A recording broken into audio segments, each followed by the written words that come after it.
যশোর রোডের পাশের বিশাল এই গাছের ডাল ভেঙে শিশুটির কি অবস্থা হয়েছে দেখুন। এই ঘরের মধ্যেই খাটে বসে পড়াশোনা করছিল শিশুটি। আচমকা বিশাল আকার এই গাছের ডাল হুড়মুড়িয়ে ভেঙে পড়ে বাড়িটির উপর। আমি দেখছি মাটিটা সে সিনেমার মতো ফেটে ফেটে যাচ্ছি, মানে 5 সেকেন্ডও টাইম দেয়নি।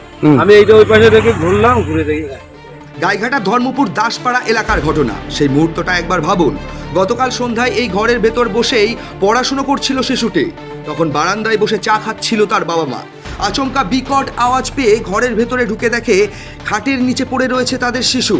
বাড়ির চাল, একপাশের দেয়াল সবই প্রায় ভেঙে পড়েছে। ফাটল ধরে গেছে গোটা বাড়িতে। বসে আমরা খাই, ঠিক এইখানে বসে খাচ্ছিলাম, হঠাৎ করে বাচ্চারা ঘরের ভিতরে পড়াশোনা করছিল, বললে গাছটা এসে পড়লো, তখন এইগুলো ভেঙে ছেলেটার হাতে লেগে গেল। যশোর রোডের এই বিপজ্জনক ডাল ভেঙে এর আগে গাইঘাটা এলাকায় প্রচুর দুর্ঘটনা ঘটেছে। এমনিতেই গাছের ডালগুলো শুকনো, তার উপর শোনা যাচ্ছে আর এক বিপদ।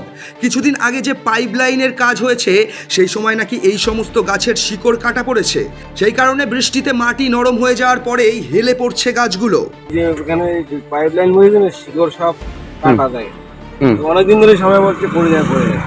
তো কালকে তো আমি এখানে আতঙ্ক পড়েছি। তবে গতকালের এই ঘটনায় বরাত জোরে বেঁচে গেছে এই বাড়ির সদস্যরা। এই ঘরের ভেতরেই রাতে ঘুমাতে যান তারা। যদি গভীর রাতে এমন ঘটনা ঘটতো তাহলে হয়তো আরো বড় সড়ো কিছু বিপদ হতে পারত।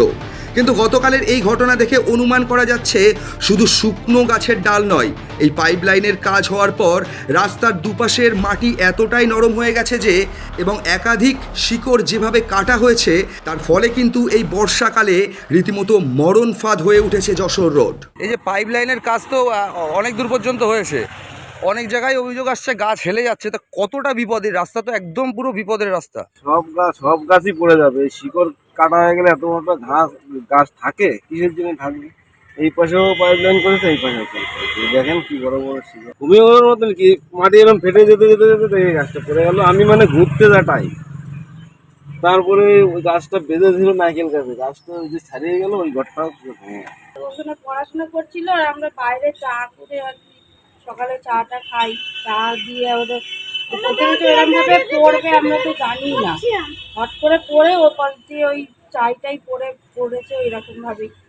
এবার গিয়ে দেখি ওদের ঘর বাইরে বসেছিলাম, গিয়ে দেখি এরকম অবস্থা। তাড়াতাড়ি করে সব বার করে ছেলের তো এই হাতের এই অবস্থা হয়েছে এখন। তো আপনাদের বড় বিপদ থেকে বেঁচে গেলেন তো। তো বড় বিপদ ওপরওয়ালা ছিল বলে, তাই নাহলে আজকে যদি রাতে হতো আমাদের আর কিছুই থাকতো না। আমরা ঘরে ওই দিকেই আমাদের শোয়ার ব্যবস্থা, দেখলেন তো আপনারা এমন ভাবে পড়েছে যে আমরা হয়তো বাঁচতাম না।